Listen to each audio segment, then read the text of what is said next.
Боевая тревога! Корабль к бою! As the combat alert buzzes, it's time for action. It may not exactly be war, but a dry run to see if the systems are in place and how quickly those can be mobilized for assault. The Russian Navy is practicing the electronic launch of missiles. This is part of drills on how to deploy tactical nuclear weapons. As part of the second stage of the exercises of non-strategic nuclear forces, the personnel of a Leningrad Military District missile unit worked out combat training tasks, Russia's defense ministry said. The idea was to covertly advance to the designated area and carry out electronic missile launches against enemy targets. President Putin ordered the drills after Russia called threats from the West. That includes signals from Western officials that they would allow Ukraine to strike deep into Russia with Western weapons. Footage released by the Defense Ministry showed Russian sailors focusing on a dummy target, counting down and then pressing the launch button. In Brussels, NATO chief Jens Stoltenberg directly mentioned Russia's drills and made a rare reference to the West's nuclear arsenal. He spoke to the media ahead of a two-day NATO defense ministers meeting in Brussels that would include a gathering of the alliance nuclear planning group. NATO's nuclear deterrent is our ultimate security guarantee and our ultimate deterrence.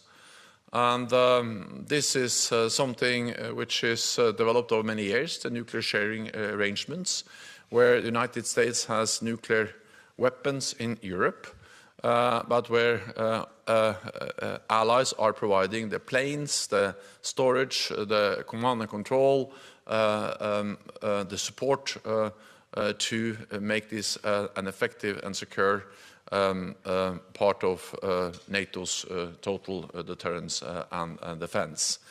Stoltenberg said the Netherlands has declared the first F-35 fighter jets ready to carry nuclear arms and said the US was modernizing its nuclear weapons in Europe. What we have seen over the last years and months is a dangerous nuclear rhetoric from the Russian side. We have seen that Russia has announced that they have deployed nuclear weapons to Belarus. And we have also seen some more exercises, nuclear exercises from the Russian side.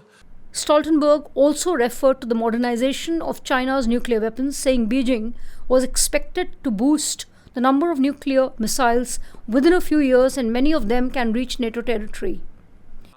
We also have to bear in mind that we don't only face nuclear challenges from Russia, but also from China, which is now heavily modernizing their nuclear capabilities. Meanwhile, Russia has said its forces struck various Ukrainian targets, including a military airfield, a field ammunition depot, a base where foreign mercenaries were stationed, and a military area for deploying unmanned surface vehicles.